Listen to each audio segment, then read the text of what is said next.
이렇게 내가 대추 품종을 선택을 하는 거는 쉬운데 좀 간과하는 것 중에 하나가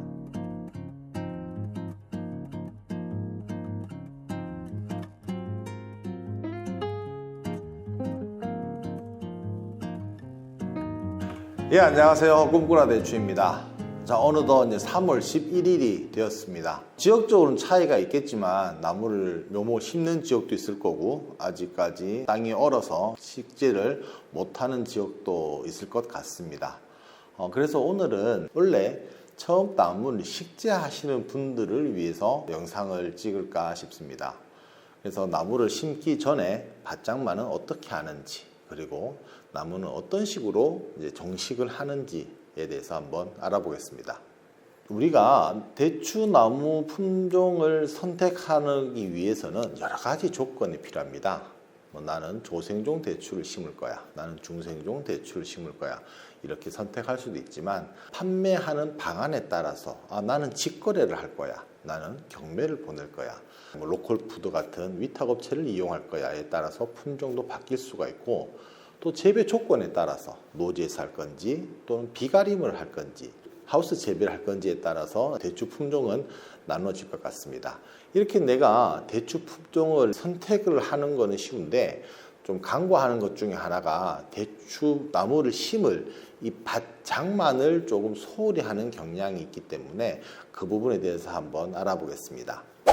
우리가 밭을 장만한다고 이렇게 이야기하면은 나무를 심기 위해서 토양에 무언가를 많이 주고 로타리 작업을 한다고 생각하는데, 그 무엇보다도 중요한 거는 내가 심고자 하는 토양을 정확하게 분석하는 겁니다. 그 안에 어떤 성분이 많고 어떤 성분이 부족하고 이걸 파악을 한 다음에 무언가를 보충할 건지, 예를 들어서 내 토양에 질소 유기물이 많은데 유기물을 더 넣는다, 그러니까 퇴비를 더 많이 넣으면 오히려 악영향을 미치기 때문에 우선 토양 분석이라는 게 작업이 필요합니다. 이 토양 분석은 관내에 있는 기술센터에 가시면 무료로 다 해줍니다. 그래서 필지별로 내가 한 필지 한 밭에서만 할 거야 그러면 그 필지별로 토양을 여러 군데에서 채취해서 기술센터에 갖다 주면은 센터에서 한 일주일 정도 이렇게 지나면은 결과표를 주게 됩니다. 그 결과표의 모양은 좀 달라질 수 있지만 대부분은 나타나는 공통적으로 나오는 게 pH, 유기물, 인산, 칼륨, 마그네슘, 전기 전도도 이렇게 되어 있는데요. 비료 같은 경우에 NPK 이렇게 말도 하기도 하고 질소, 인산, 가리 이렇게 말도 하기도 하는데, 유기물은 이렇게 하면 질소, 퇴비의 함량이라 보시면 될 것 같습니다. 그래서 나머지는 많다면은 보완을 안 해주고 부족하면 보충해 주면 되는데, 가장 뒷부분에 있는 전기 전도도라는 게 상당히 중요합니다. 전기 전도도가 보면 기준치가 있습니다. 적음, 적정, 많음 이렇게 되어 있는데 그 기준이 2.0 정도 되는데요. 그 기준이 상당히 중요합니다. 왜냐하면 이 기준을 넘어서게 되면은 어떤 효과가 나타나냐면, 내가 나무에 영양분을 주었다 할지라도 이 나무가 그 영양분을 흡수를 못합니다. 그래서 염류집적이라는 말을 많이 쓰는데요.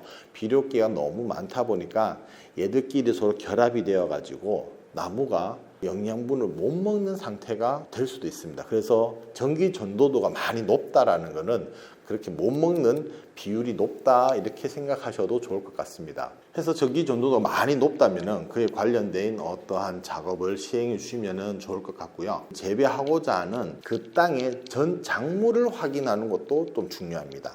예를 들어서 블루베리, 아로니아 이런 작물이 화분이 아니라 밭에서 그대로 재배되었다면 그런 블루베리와 아로니아가 잘 자란 토양일수록 산성화되어 있을 확률이 높습니다. 또한 연속 작물이라는 표현을 많이 쓰죠. 고추, 또는 토마토 이런 작물들, 또는 하우스 내에서 수박과 메론, 즉 연속해서 수확하는 작물들은 많은 영양분을 필요하기 때문에 많은 영양분을 반대로 주입되게 되겠죠. 그러면 거기에 토양 분석을 반드시 하셔서 거기에 무엇이 많은지, 예를 들어 그런 작물들은 질소, 인산, 가리 함량이 높은데 내가 그걸 모르는 상태에서 밭장만 한다고 또다시 비료를 주게 되면은 좀 전에 말했던 전기 전도도가 더 높아지게 됩니다. 그렇기 때문에 전 작물이 무엇인지에 따라서도 한번 체크가 필요합니다. 그래서 아직까지 바짝만을 하지 않으셨다면은 토양 분석을 해보시는 것을 가장 먼저 권장해 드리고 싶습니다.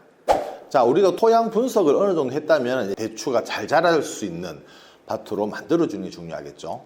그 첫 번째가 아무래도 이제 우리가 흔히 아는 퇴비를 살포하는 겁니다. 퇴비 같은 경우는 여러 가지가 있죠. 우리가 농협이나 이런 데서 보조 사업을 받는 20kg짜리 발효가 된 퇴비가 있을 수도 있고, 또는 축사나 직접 퇴비를 받아서 사용하는 경우가 있습니다. 우선 이 두 가지의 차이점을 보냐면, 농협에서 파는 퇴비에는 여러 가지가 들어가 있습니다. 우분도 있고 돈분도 있고 개분도 있을 수가 있고, 하지만 축사나 그런 데서 받아온 데는 그 성분이 가장 많이 들었겠죠. 축사나 돈사 개사에서 그냥 저렴하지만 그런 데는 간혹 가다가 덜 발효가 된 퇴비를 받을 수가 있기 때문에, 그런 곳에 직접 내가 농가에서 퇴비를 받을 경우에는 반드시 완숙된 퇴비를 사용하시기를 권장합니다. 그리고 보통 이제 퇴비는 세 가지 동물의 퇴비를 많이 쓰는데, 축분, 즉 소, 돈분, 돼지, 개분, 닭, 이 세 가지의 퇴비를 잘 배합해서 사용하는 경향이 있습니다. 저희 대추 같은 경우에는 우분, 즉 소 퇴비를 많이 권장을 합니다. 우분이 어떻게 보면은 효과가 서서히 나타나는 경향이 많습니다. 개분과 돈분은 퇴비이기 때문에 서서히 약효가 발현되지만, 우분에 비해서는, 즉 소똥에 비해서는 발효되는 속도가 좀 빠르다고 할 수가 있습니다. 내가 원래 처음 대추를 심고자 하시는 분들은 효과가 빨리 나타나는 것보다는 우분 쪽에, 즉 소똥이 많이 함유되어 있는 퇴비를 사용하시기를 권장을 합니다. 자, 여기 보면은 이제 우리가 농협에서 구매하는 20kg짜리 이제 가축용 퇴비입니다. 이렇게 보면 어디를 봐야 되냐면, 이제 카메라 오시면은 뒷부분을 보면은 생산자업 보증표라고 해서 여기 뭐 5번이 되어 있네요. 원료명 및 투입 비율로 해서 우분 30%, 개분 30%, 톱밥 25%, 수피 14%, 미생물 1% 되어 있는데, 주로 보는 게 제가 말씀드린 우분과 돈분의 비율입니다. 이 퇴비 같은 경우에는 우분 60에 개분 60이 되어 있는데, 우분이 많을수록 대추에는 유리하다고 말씀드릴 수가 있습니다. 두 번째, 보통 퇴비를 넣고 나서 아무것도 안 넣는 경우가 많은데요. 퇴비가 내가 만약에 밭에 뿌렸다면 반드시 같이 뿌려져야 되는 게 토양 살충제입니다. 겨울에 월동을 한다 그러죠. 나무도 월동을 하지만 해충들도 월동을 합니다. 특히 토양에서 월동을 하는 해충으로는 응애, 또 심식나방, 대추나무, 잎호파리 등 다양한 해충들이 토양에서 월동을 합니다. 근데 우리가 월동을 하는 토양 위에다 퇴비를 뿌렸죠. 그 퇴비가 썩게 되면 열을 내고 따뜻해지게 됩니다.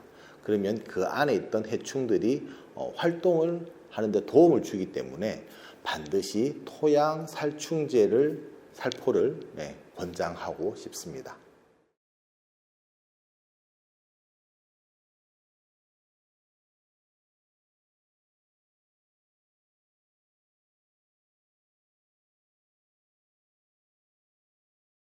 자, 보이시는 거는 토양 살충제입니다. 국내에서 이제 시판되고 있는 토양 살충제인데, 물론 이거보다 더 많을 수도 있지만 대표적으로 몇 가지를 추려봤습니다. 우리가 아는 토양 살충제는 대부분이 3kg입니다. 3kg고, 여기 보이는 요 포스라는 토양 살충제가 유일하게 대추에 등록이 되어 있습니다. 그러면 이기에 뭐 하나, 둘, 셋, 넷, 5개의 토양 살충제를 다 못 쓰느냐? 저는 그렇지 않다고 생각합니다. 만약 내가 대추 관련해서 친환경 인증을 받은 분들은 이 살충제만 사용하셔야 됩니다. 등록이 되어 있기 때문에. 하지만 이 나머지 5개는 대추에는 등록이 안 돼 있습니다. 즉 우리가 아는 PLS에 해당이 안 돼 있죠. 하지만 PLS의 그런 심사를 보는 데는 토양 검사가 없습니다. 게다가 이 약들은 과실이 생기기 전에, 즉 월동을 하는 해충을 잡기 위해서 살포하는 거기 때문에 크게 지장을 안 받습니다. 나는 그래도 등록되어 있는 토양 살충제를 쓸 거야 라는 분은 요 약을 쓰시는 게 맞습니다. 하지만 2kg고 나머지는 다 3kg입니다. 2kg보다는 3kg가 더 많이 살포할 수 있기 때문에 저는 여기에 있는 2kg보다는 3kg로 되어 있는 토양살충제를 많이 사용하고 있습니다. 또한 가격대는 보통 7,000원부터 만원까지 다양하게 있기 때문에 인근에서 쉽게 구할 수 있는 토양살충제를 구매하셔서 지금이라도 살포하시기를 권장하고요. 보통 보면 사용량이 300평에 살포하라고 되어 있는데 실제로 살포해 보면 300평에 절대 못 뿌립니다. 그래서 저는 보통 제가 좀 전에 말씀드렸던 작년에 응이 피해라든지 또는 이 폭발의 피해가 많은 포장은 한 100평 정도 하고 보통 한 150평 정도 현재 살포를 해 놓은 상태입니다. 이 토양살충제는 어떤 구조로 되어 있냐면 우리 모래 아시지 않습니까? 모래가 컨베이에 지나가면서 이 농약이 뿌려집니다. 풀 성분, 전착제 성분과 같이 뿌려져서 모래에다가 약을 코팅해 놓은 방식입니다. 즉 그래서 얘들이 녹아야지만 효과를 발현합니다. 즉 한편으로는 약효 지속 기간이 길다라고 볼 수도 있지만 한편으로는 속효성은 아니죠. 그래서 얘들을 할 경우 반드시 살포 후에 물을 주시고 최소 한 달이 지난 다음에 효과가 나오기 때문에 벌레가 활동을 하는 보통 저희가 한 3월 하순 4월 초순에 활동한다면은 지금이라도 빨리 뿌려 주시기를 권장합니다. 네, 토양살충제입니다. 오늘 처음 하시는 분들은 어떤 게 생긴지 모르기 때문에 한번 개봉해서 이 안이 어떻게 되어 있는지 한번 보도록 하겠습니다.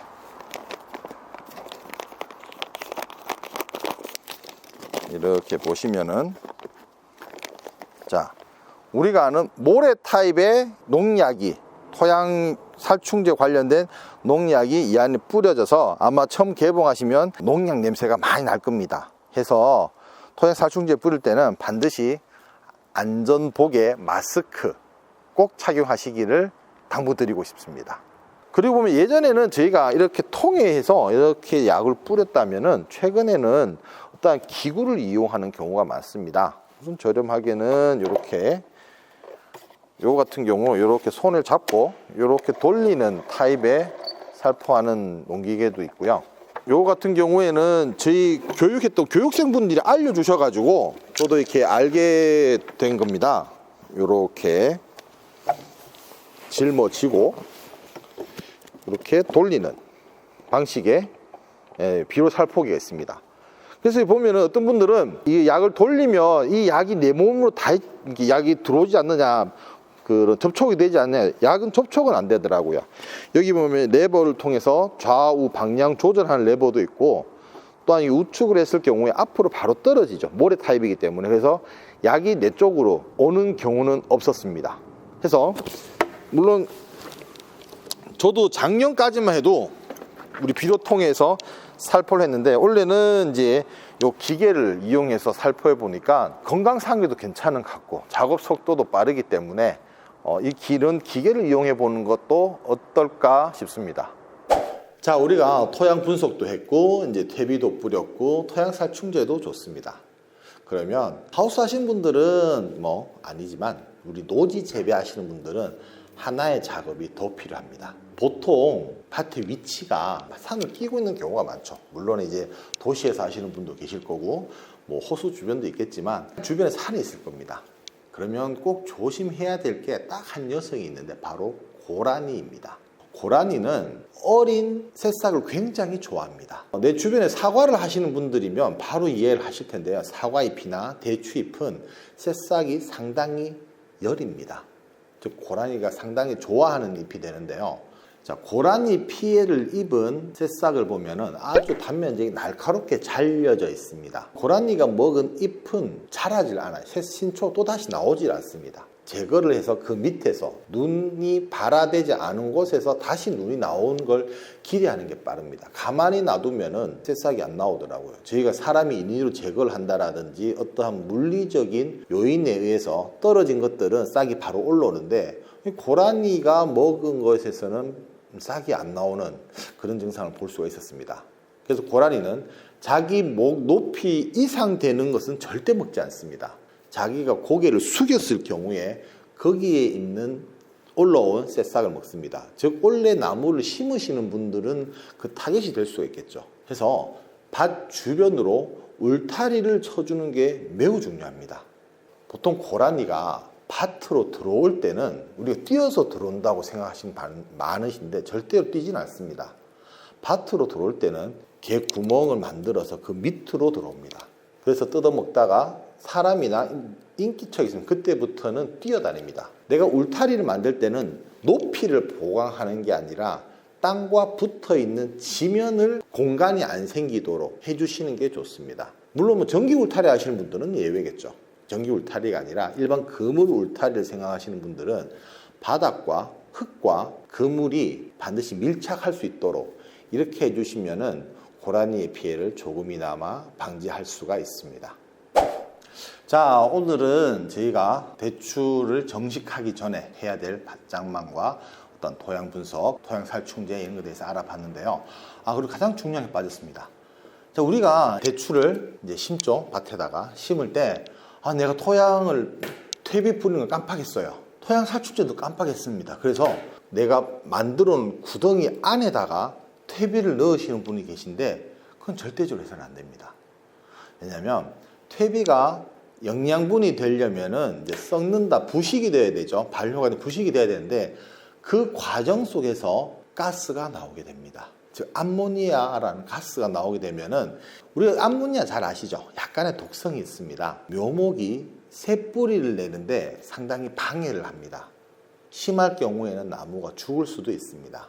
나는 밭장만을 늦게 해서 퇴비를 못 뿌리신 분들은 오히려 퇴비 없이 살포해야지만 나무가 정상적으로 본밭에 잘 정착할 수가 있습니다.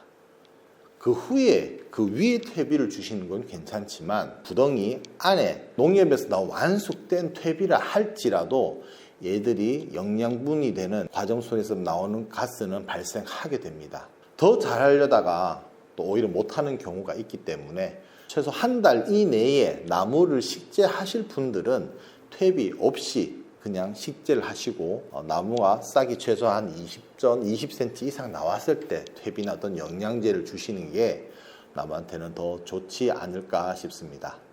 네, 이상으로 꿈꾸라 대추였습니다. 감사합니다.